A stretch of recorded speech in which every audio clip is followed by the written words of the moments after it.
Bye week number 2 here at CU. 2 weeks left in the season. It's crazy. It is unfortunate, but we got to talk to Amari Miller and Yo-Yo Atia today. Yeah. 2 of the most interesting personalities, I'd say, on this team. Well said. Let's get into it, though. Julian Lewis, obviously a big topic. I mean, the impact of him, we've spoke about it all week, and they feel it too. I mean, they're both in the huddle with him. Yo-Yo mentioned how it was his first start and Julian's at the same time. We'll get into him talking about the future of the program and the youth, but it's clearly that Julian just automatically commanded the respect of everyone in that huddle on Saturday. That is cool. That JuJu and Yo-Yo both got their first start in the same game. Mm-hmm. Both ended up on Pro Football Focus's All-Big 12 team for the week. Those are 2 cornerstones for this program, and I asked kind of Yo-Yo a little bit about that, just in terms of if he feels that there's a core group of youth guys for this program to build around. He's like, absolutely. All the guys on that Pro Football Focus, all Big 12 team for this week are pretty much all underclassmen, at least guys with multiple years of eligibility, and that's what you want. And Yo-Yo also pointed out that all those guys were high school recruits, like not transfers, not mercenaries, but guys that this program invested in out of the high school ranks, and now are thriving.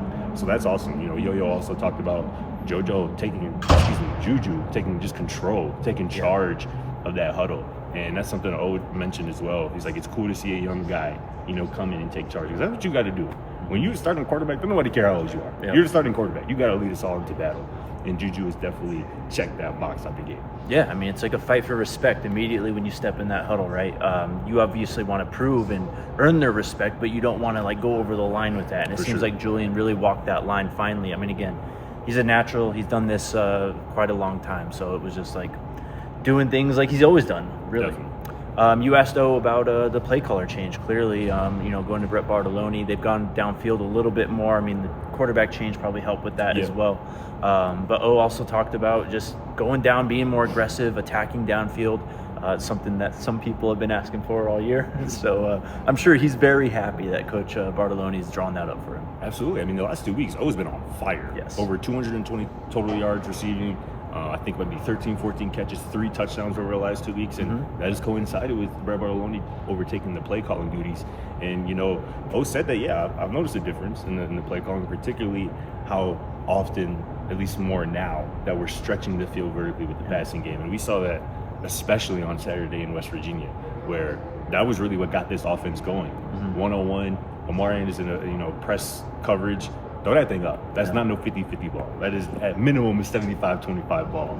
And the connection between JuJu and O is growing before our eyes. And what we saw on Saturday, I think, is just the beginning of their special connection that we're going to be seeing, hopefully for the next year plus. For sure. Both Yo-Yo and Omarion both talked about, it's kind of just playing for pride, playing for your brother next to you, playing for the logo on your helmet, that word across your chest, Colorado. So clearly, it's a shift in focus a little bit, but I really think that Julian's kind of re-energized the team, just injected a spark into the offense clearly, but has given the team more so a reason to fight, it seems, moving forward. Clearly the season's, kind of over, but there's a lot to play for. There's a lot to prove still, and especially, you look at next year and you look at O and Yo-Yo, the youth of this team, there's a lot to still go out there and work on and prove. So momentum can be carried over from one season to the next, particularly if you do it right. If you finish strong, that type of thing can carry over into the next season, especially if you have a lot of young guys, particularly like this team does, returning. And honestly, just last thing for me, I think O's going to go crazy these last 2 weeks. I think he is even more so intrinsically motivated, maybe because of some things that are said on social media, some things that people might have to say about him and his game and whatnot. Oh, hears that stuff. And he's got a little troll in him as well. And I think he wants to put on a little extra show these last 2 weeks, and now he's got a quarterback certainly who can help him do that. A play caller who was helping him, get more shots down the field. So watch out for O these last 2 weeks of the season, man. He's going crazy these previous 2 weeks. He could end this season on a tear. Yes. And I think that's what's going to happen. Need that moving forward going into 26 as well. That's going to do it from CU here for bye week number 2. We'll obviously be back next week, ASU game week. See y'all then.